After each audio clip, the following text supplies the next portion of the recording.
যে ক্ষমতা পায় সেই ক্ষমতাকে কুক্ষিগত করতে চায়। বাংলাদেশের রাজনীতিতে বর্তমানে সব থেকে আলোচিত যে বিষয়, নির্বাচন কবে হচ্ছে, নির্বাচন হলে সেই নির্বাচন কার অধীনে হবে, তত্ত্বাবধায়ক সরকার আসবে কিনা, কিংবা ডক্টর ইউনূসের অধীনে হবে কিনা, কিংবা ডক্টর ইউনূস পদত্যাগ করে সেফ এক্সিট নিয়ে সেনাবাহিনীর হাতে ক্ষমতা তুলে দিয়ে যাবেন কিনা, আগামী নির্বাচনে বিএনপি সরকার গঠন করবে নাকি জামায়াত সরকার গঠন করবে, আগামী নির্বাচনে কি বাংলাদেশ আওয়ামী লীগ অংশ নিতে পারবে কিনা, কিংবা যদি তাদেরকে অংশ নেবার সুযোগ করে দেওয়া হয়, যদি তাদের নিবন্ধন ফিরিয়ে দেওয়া হয় যেটা স্থগিত রাখা হয়েছে, তাতে করে আওয়ামী লীগ নির্বাচনে অংশ নেবে কিনা, অসংখ্য প্রশ্ন আমাদের সামনে ঘুরপাক খাচ্ছে।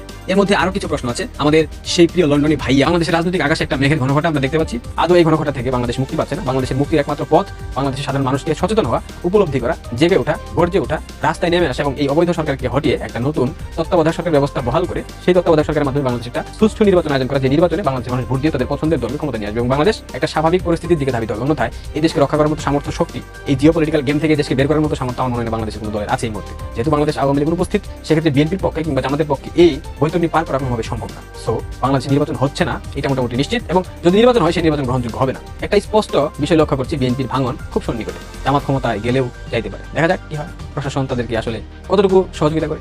ভারতের চাপে কি ডক্টর ইউনূসের অন্তর্বর্তী সরকার আওয়ামী লীগের ক্লিন ইমেজ নেতাদের নির্বাচনে অংশগ্রহণের সুযোগ দিচ্ছে? যখন জয় বাংলা জয় বঙ্গবন্ধু স্লোগান দিলে রাস্তায় মানুষ গ্রেপ্তার হয়, তখন কি ক্লিন ইমেজ নেতারা স্বতন্ত্র প্রার্থী হিসেবে নির্বাচনে দাঁড়াতে পারবেন, নাকি ভারতকে আশ্বস্ত করতে ডক্টর ইউনূস সরকারের কূটনৈতিক নাটকের অংশ? ভারত কি এই নাটক বুঝতে পারবে, নাকি আওয়ামী লীগ সহ সব দলের অংশগ্রহণ নিশ্চিত করতে পারবে যেভাবে জাতীয় পার্টি পাচ্ছে? আসসালামু আলাইকুম দর্শক, নতুন একটা নিউজ ভিডিওতে আপনাদের সবাইকে স্বাগত। প্রিয় দর্শক, আপনারা ইতিমধ্যে আমাদের অনেকগুলো ভিডিওর অংশ বিশেষ দেখেছেন এবং আশা করি বুঝতে পেরেছেন আজকের ভিডিওটা কতটুকু গুরুত্বপূর্ণ এবং আকর্ষণীয় হতে চলেছে। তাই সবাইকে বলি, সবাই ধৈর্য সহকারে পুরো ভিডিওটি দেখবেন এবং সাবস্ক্রাইব করে পাশে থাকা বেল আইকনটি অন করে দিবেন। তো দর্শক, চলেন একটি লাইক দিয়ে পুরো ভিডিওটি শুরু করা যাক। পশ্চিমারা চাচ্ছে বিএনপিকে প্রধান বিরোধী দল করে জামায়াতকে ক্ষমতা নিয়ে আসতে। কারণ পশ্চিমারা যখন একটা দেশে প্রবেশ করতে চায়, তখন সে দেশে মৌলবাদকে জাগিয়ে তুলে, সে দেশে উগ্রবাদ চরমপন্থার উত্থান ঘটায়, সে দেশে জঙ্গিবাদকে প্রশ্রয় দেয়, সে দেশে জঙ্গিবাদকে অর্থায়নের মাধ্যমে সে দেশের পরিস্থিতিকে অস্থিতিশীল করে ফেলে। এরপর খুব চমৎকার ভাবে তাদের সেই ফর্মুলা অনুযায়ী সে দেশে জঙ্গি নিধনের নামে তারা প্রবেশ করে তাদের বিভিন্ন সৈন্য সামগ্রী নিয়ে। এটা পশ্চিমাদের একটা বৈশিষ্ট্য। এখন বাংলাদেশে কি তবে পশ্চিমারা উপরে উপরে বলছে, ভারতকেও আশ্বাস দিচ্ছে বাংলাদেশের বিষয়ে তারা কোনো হস্তক্ষেপ করবে না, ডিপ স্টেট এখানে কোনো ভূমিকা রাখবে না, একথা বলে কি তার আড়ালে বাংলাদেশে মৌলবাদ উগ্রবাদ চরমপন্থাকে জাগিয়ে দিয়ে, বিশেষ করে জামায়াত ইসলামী এবং তাদের যারা সমমনা দল আছে তাদেরকে দিয়ে বাংলাদেশে মৌলবাদের উত্থান অলরেডি তারা ঘটিয়ে ফেলেছে। এখন কি মৌলবাদকে আর ব্যাপক আকারে তারা ছড়িয়ে ছিটিয়ে দিয়ে বাংলাদেশ ব্যাপী বাংলাদেশে একটা গৃহযুদ্ধকালীন পরিস্থিতি সৃষ্টি করে তারা প্রবেশ করতে যাচ্ছে? হতে পারে, এখানে অস্বীকার করবার কোনো সুযোগ নাই। এরকম পরিকল্পনা পশ্চিমাদের মধ্যে থাকতেই পারে। ক্রিমিনাল তো পৃথিবীতে মার্কিন যুক্তরাষ্ট্র যাদের বন্ধু, তাদের নতুন করে শত্রুর প্রয়োজন হয় না। একথা আমরা বলি না, এটা বিভিন্ন ঐতিহাসিক ব্যক্তিবর্গরা বলে গেছেন। যদি বিএনপি নির্বাচন অংশ নেয়, জামায়াত নির্বাচন অংশ নেয়, আর বাকি যারা দল আছে সবাই, অর্থাৎ আওয়ামী লীগ এবং 14 দল বাদে সবাই যদি নির্বাচন অংশ নেয়, সেই নির্বাচন বাংলাদেশে কখনোই গ্রহণযোগ্য হবে না। যেটা বাংলাদেশে গ্রহণযোগ্য হবে না, সেটা আন্তর্জাতিক মহলেও গ্রহণযোগ্য হবার কোনো প্রশ্নই আসে না। এবং আন্তর্জাতিক বিভিন্ন অঙ্গন থেকে বাংলাদেশ আওয়ামী লীগকে নিয়ে একটা সুষ্ঠু নির্বাচনের কথা বলা হচ্ছে। যদিও এই সরকার সেটা চাচ্ছে না।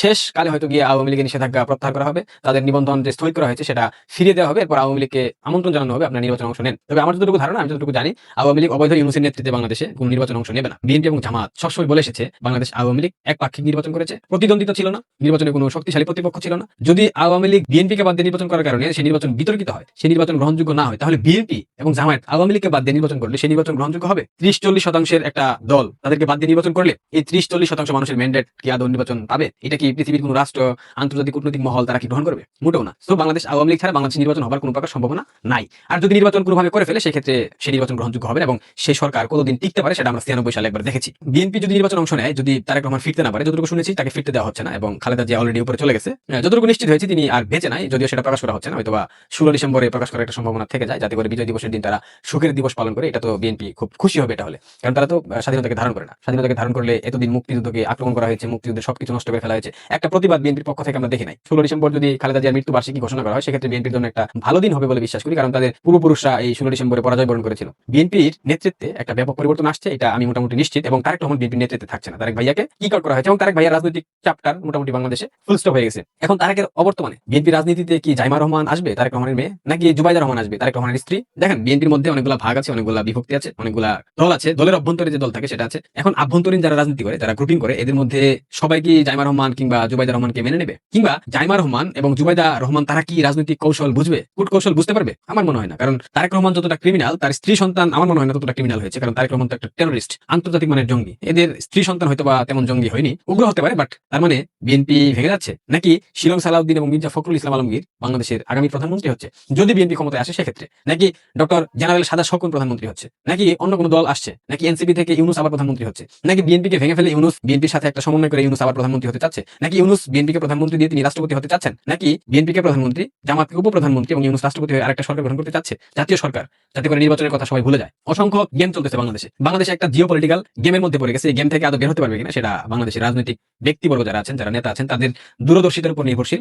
এখান থেকে বের হতে হলে অবশ্যই বাংলাদেশের সাধারণ মানুষের ম্যান্ডেট প্রয়োজন, এবং এর জন্য প্রয়োজন একটা ইনক্লুসিভ অংশগ্রহণমূলক নির্বাচন, যে নির্বাচনে বাংলাদেশ আওয়ামী লীগ থাকবে, 14 দল থাকবে, বিএনপি থাকবে, জামায়াত থাকবে, এনসিপি থাকবে, সবাই থাকবে। যারা নিবন্ধিত রাজনৈতিক দল, যারা নির্বাচনে অংশ নেবার মতো নির্বাচন কমিশনের সকল শর্ত পূরণের মাধ্যমে যোগ্যতা অর্জন করেছে, তারা প্রত্যেকে সেই নির্বাচনে অংশ নেবে, এবং সেই নির্বাচন অবশ্যই পরিচালিত হতে হবে একটা নিরপেক্ষ নির্দলীয় তত্ত্বাবধায়ক সরকারের মাধ্যমে। এখানে কোনো ইউনুস, কোনো জাতীয় সরকার, কোনো কিছু হবে না। যেহেতু সংবিধানে তত্ত্বাবধায়ক ব্যবস্থা ফিরে এসেছে, সেক্ষেত্রে তত্ত্বাবধায়ক সরকার ব্যবস্থা ত্রয়োদশ জাতীয় সংসদ নির্বাচন থেকেই বহাল করা হোক, এটা সাধারণ মানুষের দাবি। এটা একজন অনলাইন অ্যাক্টিভিস্ট হিসাবে আমার দাবি যে বাংলাদেশে একটা নির্দলীয় নিরপেক্ষ নির্বাচন হোক, যে নির্বাচনের মাধ্যমে বাংলাদেশের মানুষ তাদের পছন্দের দলকে, তাদের প্রিয় দলকে ভোটের মাধ্যমে নির্বাচিত করবে। এখানে যদি সৎ সাহস থাকে বিএনপি, জামায়াত, তবে নির্বাচনে নিরপেক্ষ সরকারের মাধ্যমে যে নির্বাচন অনুষ্ঠিত হবে, সেই নির্বাচনে আওয়ামী লীগ হারিয়ে দেখাক, ওয়েলকাম।